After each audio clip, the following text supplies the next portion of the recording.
Tenga la bondad de buscar la segunda epístola a los Corintios, capítulo 10. Hoy hablaremos de la batalla por nuestra mente, porque esta es una batalla que todos estamos peleando y es importantísima. ¿Se ha dado cuenta que algunas de nuestras batallas son realmente tontas? Escuché de un hombre que se puso a dieta tratando de perder peso, pero en su camino hacia el trabajo había una cafetería. Y él pensó cuán bueno sería tomarse un cafecito con un rico pan de dulce.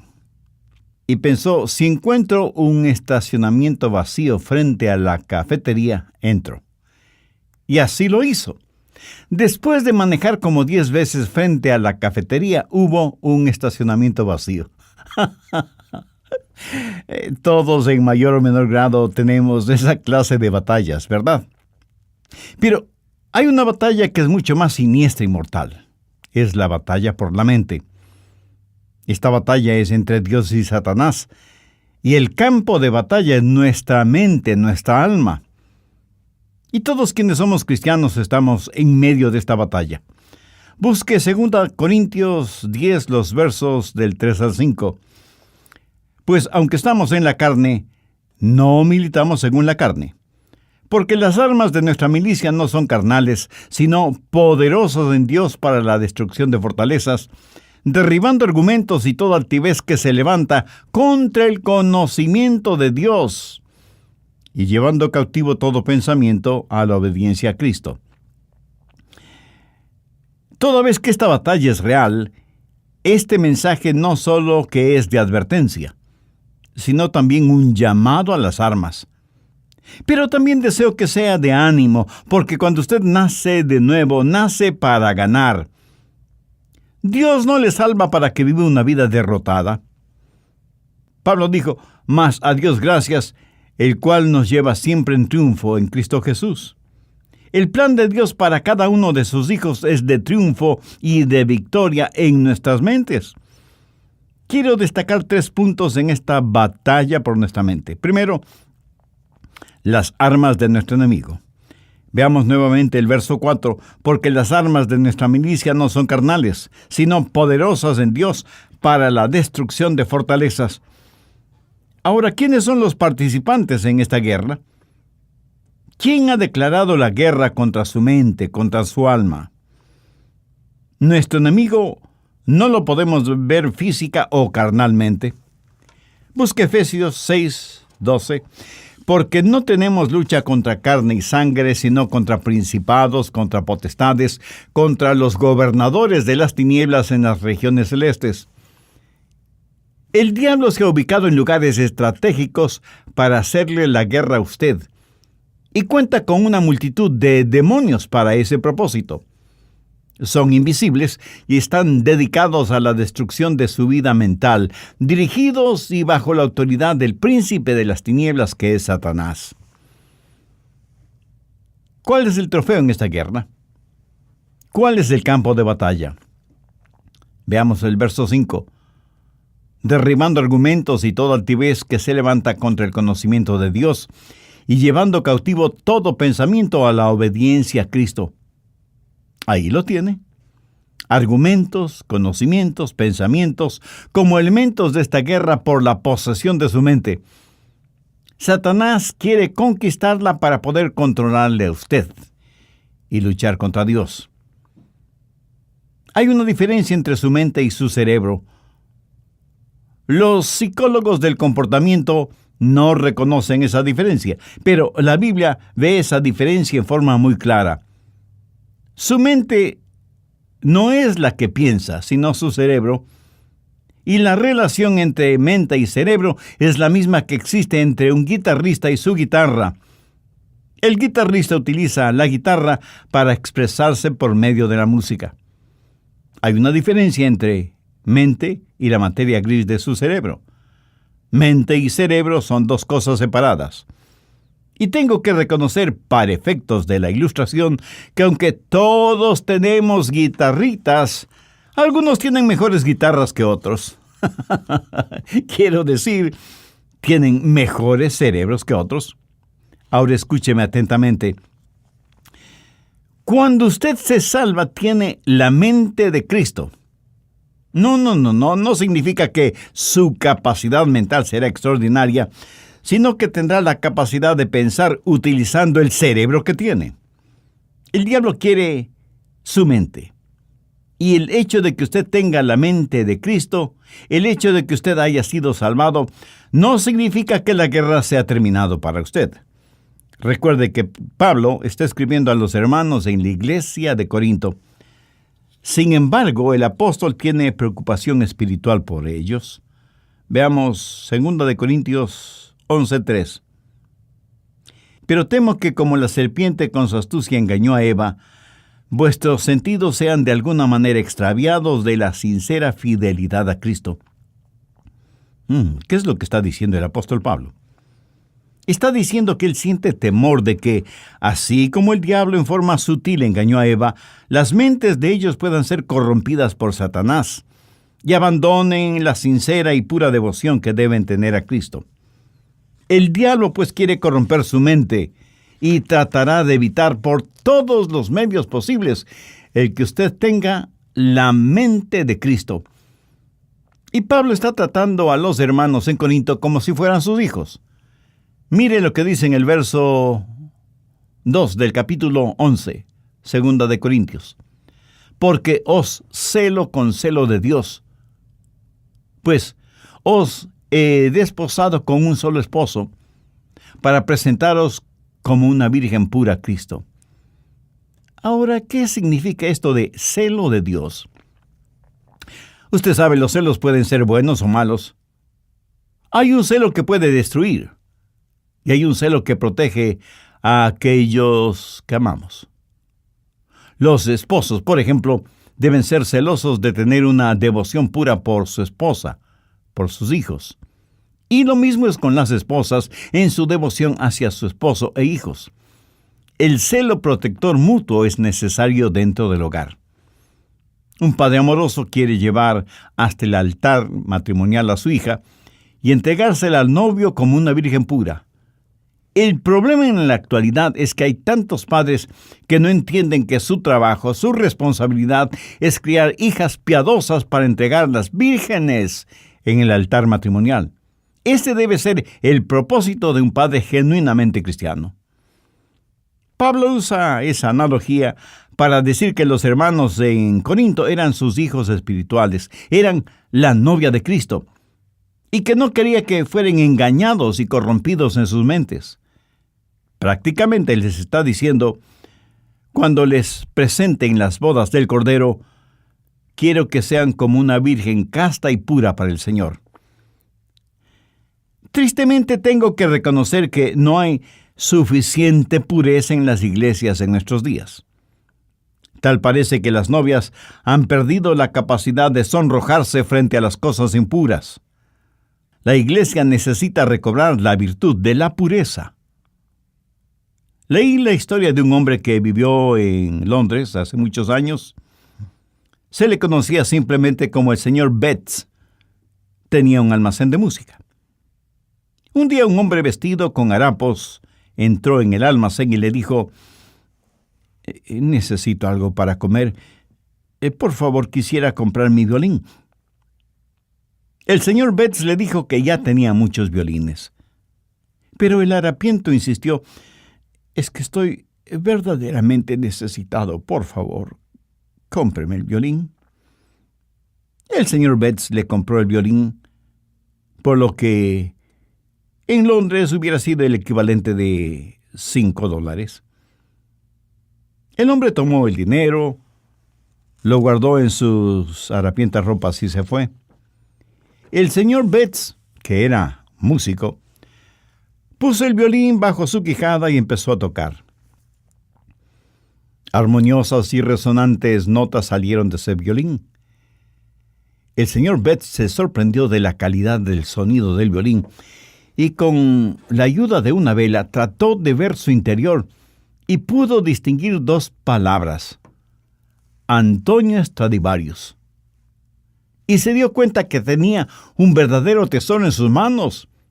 Y el hombre de harapiento se lo había vendido por el equivalente de $5. El señor Betts era un hombre bueno y honesto. Salió a buscar al hombre harapiento, pero nunca lo encontró.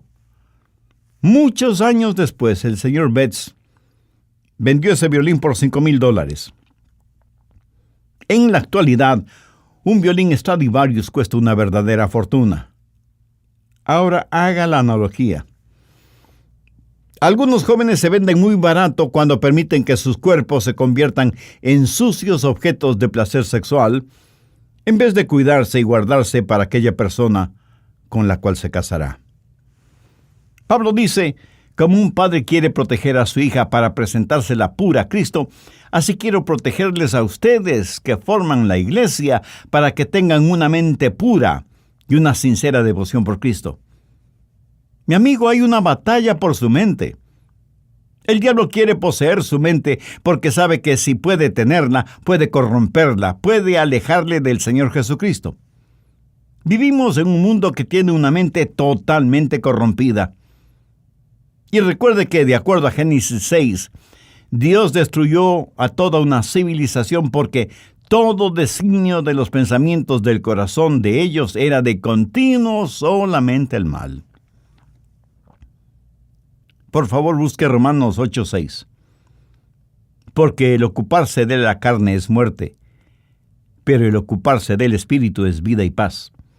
Y en Proverbios 23:7 leemos, porque cuál es su pensamiento en su corazón, tal es él. O sea, la Biblia claramente enseña que necesitamos guardar, proteger nuestra mente. De paso, quiero decir algo para aquellos que pudieran estar cautivos en eso de la meditación trascendental. Eso es muy, pero muy peligroso. ¿Sabe lo que la meditación trascendental hace? Abre su mente para los espíritus diabólicos.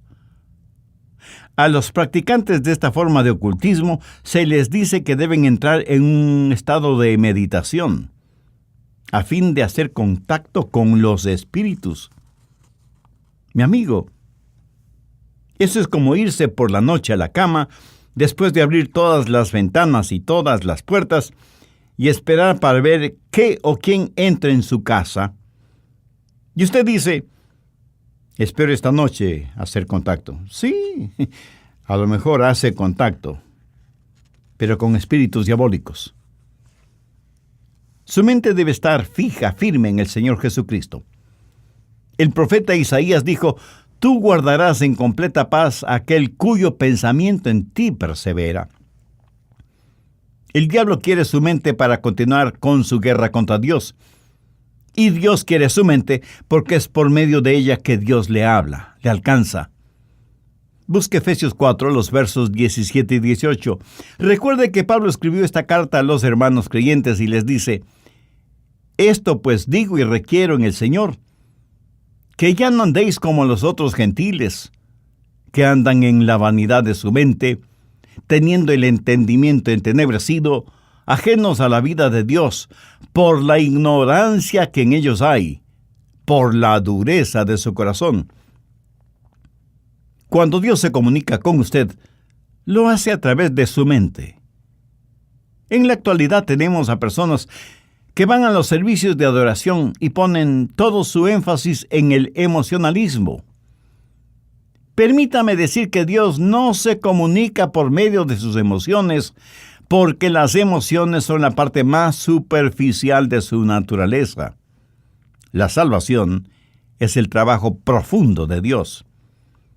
La gente se emociona con el ritmo de la música, se les pone la piel de gallina y dicen que han tenido una experiencia con Dios, cuando la verdad es que solo han tenido un hipo emocional.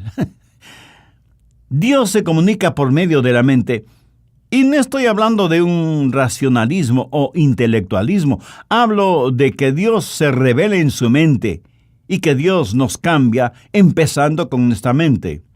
En Efesios 4:23 Pablo dice, y renovaos en el espíritu de vuestra mente. Ahora, ¿cómo Dios le renueva a usted? En el espíritu de su mente. Usted puede cambiar su forma de vivir, cambiando su forma de pensar. Por eso en Romanos 12:12 el apóstol dice: no os conforméis a este siglo, sino transformaos por medio de la renovación ¿de qué? De vuestro entendimiento. Y aquí la palabra entendimiento significa mente. O sea que Pablo está diciendo que debemos ser transformados por medio de nuestra manera de pensar. Dios se comunica con usted por medio de su mente. Dios le cambia por medio de su mente. Y Dios le controla por medio de su mente. Recuerde lo que dice Romanos 8:6. Porque el ocuparse de la carne es muerte, pero el ocuparse del Espíritu es vida y paz. Dios nos controla cuando le permitimos que controle nuestra mente. Y eso es exactamente lo que quiere hacer Satanás, controlar nuestra mente para poder controlarnos a nosotros. Por lo tanto, la batalla por nuestra mente es real. Segundo, la debilidad de nuestra carne. Y es muy importante el entender esto. En nuestra propia carne, todos somos débiles. 2 Corintios 10:3 dice: pues aunque andamos en la carne, no militamos según la carne. En otras palabras, su carne, o sea, su estado natural, de ninguna manera tiene lo que se requiere para tener un proceso mental correcto. Y porque vivimos en la carne, todos tenemos problemas, desilusiones, enfermedades. Todos experimentamos las cosas mundanas de la vida. Y no piense que porque usted es ya salvo, va a vivir en un planeta diferente, inmune a las realidades de la vida en la tierra.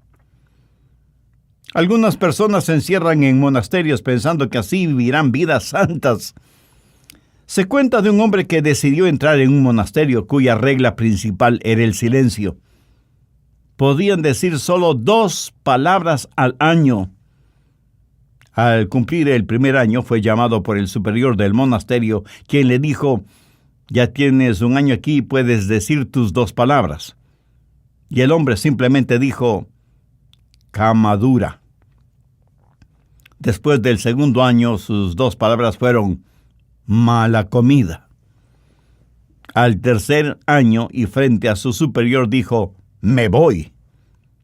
Y su superior le contestó: está muy bien que te vayas, porque en los 3 años que has estado aquí, lo único que has hecho es quejarte. Aunque vivimos en la carne, no batallamos en la carne porque nuestra carne es débil. Y no estamos en guerra contra carne y sangre. Efesios 6, desde el verso 10 dice: por lo tanto, hermanos míos, fortaleceos en el Señor y en el poder de su fuerza. Vestíos de toda la armadura de Dios para que podáis estar firmes contra las acechanzas del diablo, porque no tenemos lucha contra sangre y carne, sino contra principados, contra potestades, contra los gobernadores de las tinieblas de este siglo, contra huestes espirituales de maldad en las regiones celestes. Antes de ser salvo, yo tuve un amigo que era alcohólico y asistió a varios programas para rehabilitarse, pero luego aceptó al Señor Jesucristo como su Salvador, y esto es lo que él me compartió. Yo asistí a esos programas sin conocer al Señor Jesucristo. Era un borracho consuetudinario, y de esos programas salí siendo todavía un borracho, pero ahora tenía educación. ¿Lo ve? La educación no es la respuesta. Pero tampoco la legislación es la respuesta para la mente. Las armas de nuestra guerra no son carnales. ¿Cree usted que las leyes pueden controlar la forma de pensar de los seres humanos? En la actualidad estamos tratando de tener leyes para controlar lo que pensamos. La ley castigará toda manifestación de odio, verbal o físico. Sin embargo, ninguna legislación puede obligarnos a amarnos unos a otros o a odiarnos unos a otros. Las leyes solo pueden restringir la maldad, pero no pueden impulsar la bondad. Así que ni la educación ni la legislación son la respuesta. El medio ambiente tampoco es la respuesta. Pablo dice que las armas de nuestra guerra no son carnales, y la educación, la legislación y el medio ambiente son métodos carnales. Esas son cosas que la gente puede hacer sin el Señor Jesucristo. ¿Cree que si usted tiene un mejor medio ambiente, eso cambiará su manera de pensar? Bueno, solo quiero que recuerde que Adán y Eva se metieron en problemas estando en el jardín del Edén. Y usted no puede pedir mejor medio ambiente que ese, ¿no le parece? Sin embargo, ellos fueron engañados porque Satanás manipuló sus mentes. En una institución mental estaban tratando de determinar si ciertos pacientes estaban listos para ser dados de alta. Los pusieron en un cuarto, abrieron las llaves del lavabo hasta que el agua se desbordó, les dieron unos trapeadores y les dijeron que debían limpiar el cuarto. Si ellos empezaban a usar los trapeadores sin cerrar las llaves del agua, no estaban listos para ser dados de alta. ¿Sabe que eso es lo que estamos haciendo en nuestra sociedad? Estamos tratando de limpiarla sin cerrar el flujo de agua. El problema está en nuestra mente, porque como pensamos, así somos. Y es de la mente, del corazón, que salen los actos de nuestra vida. En Lucas 6:45 leemos: el hombre bueno del buen tesoro de su corazón saca lo bueno, y el hombre malo del mal tesoro de su corazón saca lo malo, porque de la abundancia del corazón habla la boca. Tercero, las armas de nuestra batalla. Segunda de Corintios 10:4, porque las armas de nuestra milicia no son carnales, sino poderosas en Dios para destrucción de fortalezas. En los días de Pablo había una batalla. En un extremo estaba Pablo y en el otro extremo el Imperio Romano. El Imperio Romano había estado en existencia por 700 años y tenía privilegio y poder. Tenía sus legiones romanas, una poderosa fuerza naval, el Senado romano, la ley romana, y parecía que toda la maldad del imperio estaba atrincherada en Corinto, en las mentes y corazones de la gente. Todo esto en contra de Pablo, pequeño judío, pero con un corazón lleno de Jesús, declarando la guerra a toda esa maldad. ¿Quién ganaría esa pelea? Pablo. ¿Cómo? No con armas carnales. Pablo habla de fortalezas en el verso 4, y se refiere a armas que tácitamente son poderosas en Dios para la destrucción de fortalezas. Las murallas de esas fortalezas iban a ser derrumbadas. ¿Qué clase de resistencia hubo en los corazones y mentes de los corintios entonces y en la actualidad en nosotros? Arrogancia, ignorancia, desesperación. Todas estas son fortalezas de maldad. Y dentro de cada fortaleza, los demonios trabajan en la mente en forma muy organizada, movilizando los ejércitos infernales para hacer más fuerte la resistencia.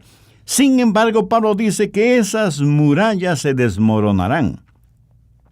Y en el verso 5 menciona cosas muy importantes: derribando argumentos y toda altivez que se levanta contra el conocimiento de Dios, y llevando cautivo todo pensamiento a la obediencia a Cristo.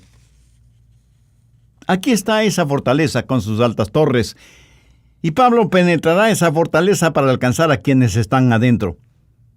Pero durante ese proceso, Pablo dice que tendrá que destruir esa fortaleza. Ahora, ¿de qué está hablando el apóstol? No está hablando de inteligencia, sino de intelectualismo, de sofisticación mental. Pablo sabe que dentro de esas fortalezas hay personas que están cautivas. Y él iba a capturar a esos cautivos para traer todo pensamiento cautivo que estaba secuestrado por Satanás a la libertad de la obediencia a Cristo. Y él no iba a pelear confiando en su fortaleza física, que no la tenía, ni en armas carnales convencionales, que son inefectivas en esta clase de guerra, sino que declara: porque las armas de nuestra milicia no son carnales, sino poderosas en Dios para la destrucción de fortalezas. Pablo dice: las armas de nuestra milicia. ¿Y cuáles son esas armas? En primer lugar, la soberanía de su comandante. Mire lo que dice en el verso 7. Miráis las cosas según la apariencia. Si alguno está persuadido de sí mismo que es de Cristo, esto también piense de sí mismo, que como Él es de Cristo, así también nosotros somos de Cristo. En otras palabras, Pablo dice que pertenecemos a Cristo. Él es nuestro comandante supremo. En Potsdam, durante la guerra, los japoneses le dijeron a Inglaterra y a los Estados Unidos que no se rendirían. Los aliados le dijeron a Japón: si no se rinden, les eliminaremos, les haremos desaparecer. Iremos contra ustedes con fuerza devastadora. Los japoneses dijeron: pelearemos contra ustedes. Las fuerzas aliadas bombardearon Hiroshima y Nagasaki con las primeras bombas atómicas utilizadas en la guerra. Los japoneses se rindieron después de que prácticamente casi fueron borrados de sobre la faz de la tierra. Satanás ha estado tratando de hacer hasta lo imposible para ganar esta guerra que tiene contra Dios. Cuando el Señor Jesucristo murió en el Calvario, fue como si hubiera dejado caer una bomba atómica sobre el diablo. Jesús dijo: ahora es el juicio de este mundo, ahora el príncipe de este siglo será echado afuera. Pero Jesús no solo es nuestro comandante supremo, sino que en segundo lugar tenemos su autoridad para hacer aquello que nos ha mandado hacer. En el verso 8 Pablo dice: porque aunque me gloría algo más todavía de vuestra autoridad, la cual el Señor nos dio para edificación y no para vuestra destrucción, no me avergonzaré. Aquí el apóstol está hablando de autoridad. ¿Pero qué es autoridad? Es el derecho legal de actuar en representación de otra persona. Jesús, quien ganó la guerra, nos ha dado ese poder legal. David, con su pequeña onda y Dios, se enfrentó al gigante Goliat y lo mató. Yo, francamente, preferiría tener una pequeña onda y la ayuda de Dios que la espada de Goliat sin Dios. Jesús nos da esa autoridad. Anote al margen Lucas 10, los versos 19 y 20, que registran las siguientes palabras del Señor Jesús. He aquí os doy potestad de hollar serpientes y escorpiones, y sobre toda fuerza del enemigo, y nada os dañará. Pero no os regocijéis de que los espíritus se os sujeten, sino regocijaos de que vuestros nombres están escritos en los cielos. Jesús dice que como hijos suyos tenemos poder, tenemos autoridad sobre todas las huestes diabólicas, pero que no debemos envanecernos ni regocijarnos por eso. No debemos ser orgullosos de tener esa autoridad, sino que nuestro gozo verdadero debe ser el saber que nuestros nombres están escritos en los cielos. Escúcheme, no es cuánto sabe usted sobre el diablo lo que le libera. Es su conocimiento del Señor Jesucristo lo que le dará la verdadera libertad. No hemos sido llamados a ser creyentes cazadores de fantasmas espirituales. La Biblia dice que debemos resistir al diablo, no que debemos cazarle. Así que no solo tenemos que entender, en primer lugar, que tenemos un soberano que es nuestro comandante, y en segundo lugar, que tenemos su autoridad para llevar a cabo sus órdenes, y en tercer lugar, que hay la certeza de nuestro valor, de nuestro coraje, de nuestra osadía espiritual. Veamos una vez más 2 Corintios 10, los versos del 8 al 11. Porque aunque me gloríe algo más todavía de vuestra autoridad, la cual el Señor nos dio para edificación y no para vuestra destrucción, no me avergonzaré, para que no parezca como que os quiero amedrentar por cartas. Porque a la verdad, dicen, las cartas son duras y fuertes, mas la presencia corporal débil y la palabra menospreciable. Eso tenga en cuenta tal persona, que así como somos en la palabra por cartas, estando ausentes, lo seremos también en hecho, estando presentes. ¿Qué motivó a Pablo a escribir estas palabras? Bien, veamos brevemente el trasfondo del asunto. Algunas personas decían que Pablo siempre estaba escribiendo cartas duras y fuertes, pero que cuando él estaba presente tenía más bien un carácter débil. Decían, el león no es tan feroz como lo pintan.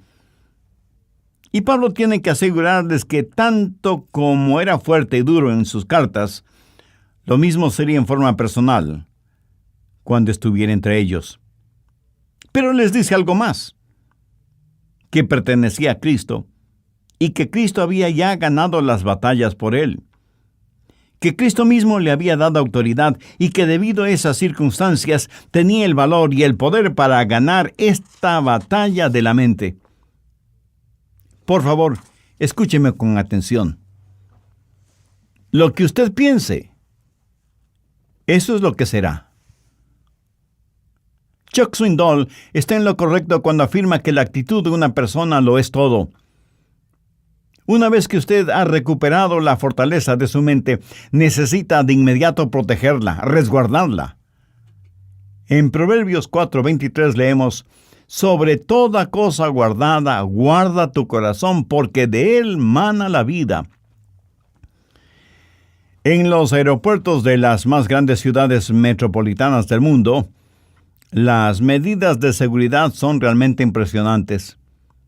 Sensibles detectores metálicos avisan al personal correspondiente si usted tiene en sus bolsillos llaves, monedas o cualquier otro objeto metálico. Detectan anillos, aretes, collares, pulseras, relojes.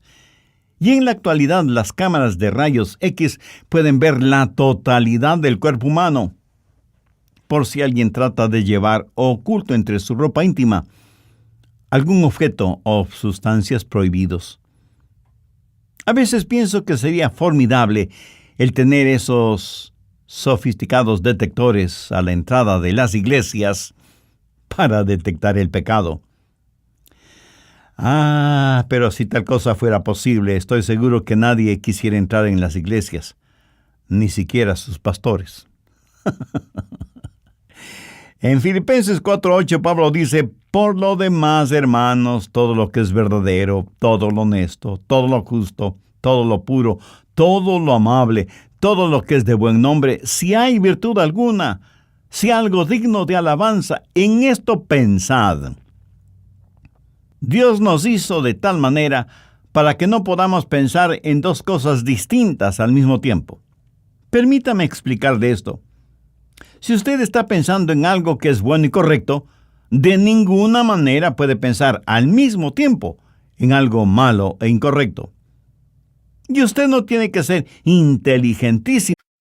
It hurt clear, more than I can say. But maybe love isn't holding on. Maybe it's knowing when to walk away.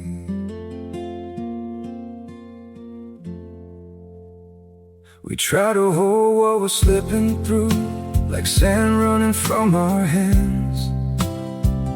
Every promise started losing shape. We couldn't be what we once planned. Your eyes would look right through mine, like you were already gone. We stayed too long in a fading light, trying to prove we still. It hurt clear, more than I can say. But maybe love isn't holding on. Maybe it's knowing when to walk away.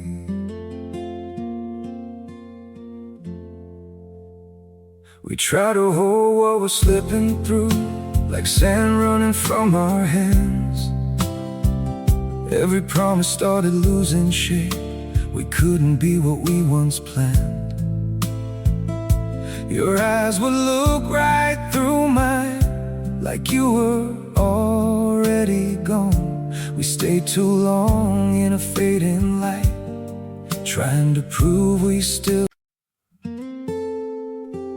It hurt clear, more than I can say. But maybe love isn't holding on.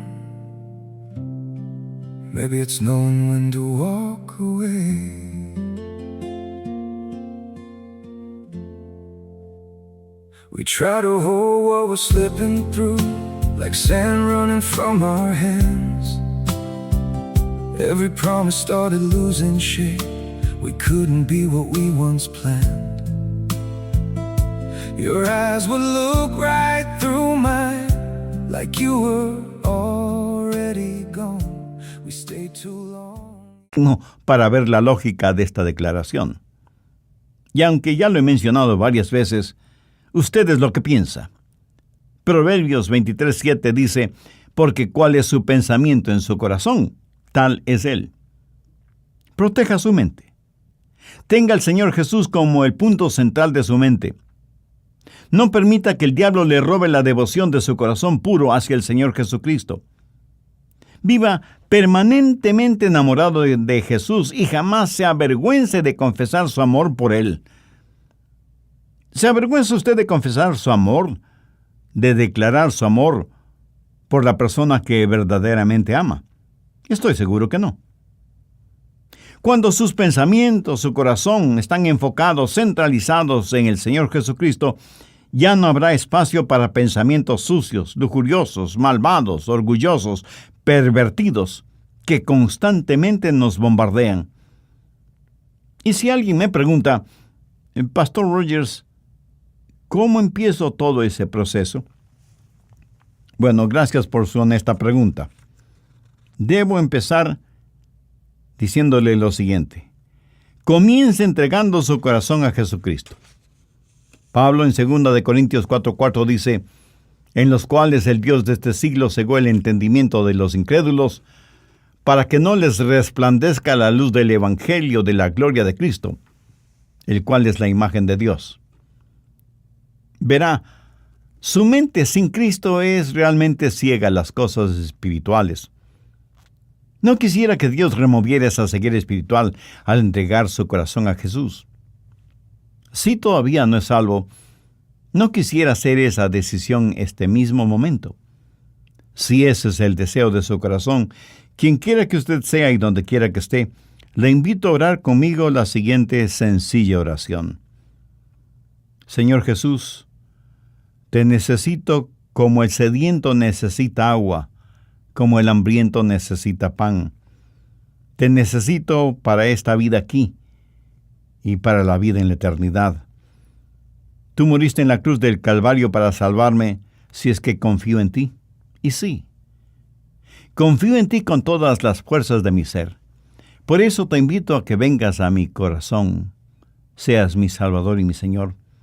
Te entrego el control total de mi vida y pido tu ayuda para que me ayudes a vivir de acuerdo a tu voluntad. Hazme la clase de persona que tú quieres que sea.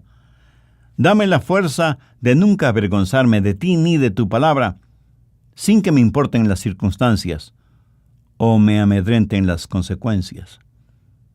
Ayúdame a ser la clase de persona que tú quieres que sea. Todo esto lo pido con gratitud en tu precioso nombre. Amén. ¿Sabía que la Biblia dice que hay gran regocijo en el cielo por cada pecador que se arrepiente? Por lo tanto, si usted hizo esa decisión espiritual por Jesucristo, hay gozo en el cielo por su arrepentimiento y nosotros anhelamos ser parte de su alegría espiritual. Por eso le invito a que nos escriba ahora mismo, contándonos acerca de su decisión. Su carta, que será de estímulo y bendición para nuestro ministerio de estudios bíblicos radiales, nos dará también la oportunidad de orar por usted, por su familia y por su decisión de ser un nuevo creyente en el Señor Jesucristo.